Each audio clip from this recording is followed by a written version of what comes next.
to live in some level of harmony together.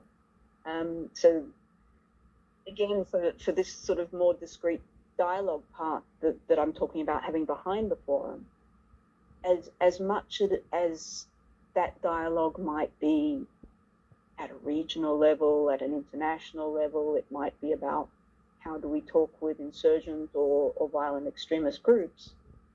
It's how do we get those across the silos of power within government to have enough confidence and trust to speak with each other as well, because that is one of the real blockages in getting change of any sort through and getting action of any sort through. And I don't know that we speak about that one enough either. It makes me wonder about feeling like you're part of the collective and being able to have an effect and a chance to influence and not going it alone. So to your point about where is that harmony across governments where the collective effort might have a greater impact. There's too many competing priorities.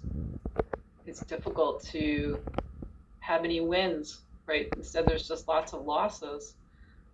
So I think about that a lot in terms of how do you create that shared concern or interest where everybody wins and it's not a competition.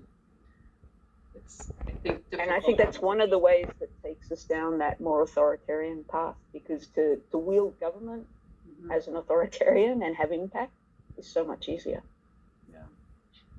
But there is a principle in our literature that's about do no harm, and I think we ought to remind ourselves about that, because these big states and warring competitive states, all big business is interested in peaceful markets so they can make profits. If underlying that was a commitment to doing no harm, then think about that. Measure the interventions we take to make peace and to create peace. We don't always apply the do no harm principle. Yeah, and I think the do no harm one, if you have no momentum of action, it is a theoretical tool. And maybe we need to get some level of momentum of action to start implementing it with. I'm always stuck with that. Again, because the strong voices in terms of do no harm that I see only get rolled eyes. And we kind of have to get past that moment as well. Got the doctor.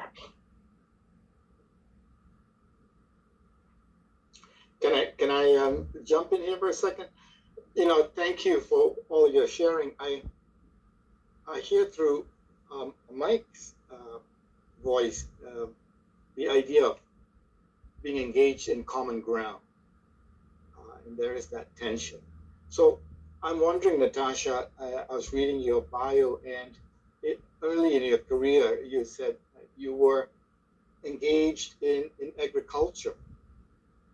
I wonder to what extent the principles of agriculture can begin to inform how we relate with each other in terms of developing this common ground, peace and safety, and how violations of those principles and being governed by those principles will continue to keep us in opposition or at battle with each other. Has those principles of agriculture kind of informed your own work in this area of peace and security? Absolutely. I think for me the biggest advantage I've had in my work is that I did have that background. And again, it's not to say fonctionnaires are not good, because I know I just dumped a little bit on fonctionnaires, but thanks Mike and Kevin, being somebody who does come from a background that is much more connected to nature, to seasons, to how things evolve over long periods of time, to managing a whole lot of challenges that you don't necessarily have control over in terms of weather or international markets. I can't think of a better apprenticeship for going into this type of work. the fact that I can turn up in South Sudan and talk to the Dinka about cattle absolutely helps, because a lot of the economies where real challenges are being faced, they're not big industrialized economies. They're very much pastoralists, land people. They know what I'm talking about when I come in there. So I'm not a polished, educated person that a lot of my diplomatic colleagues are, but I can make those much more human connections. And again, it very simplistically goes back to human connections based on trust, trying to do something for community. And that's what those of us that had the chance to grow up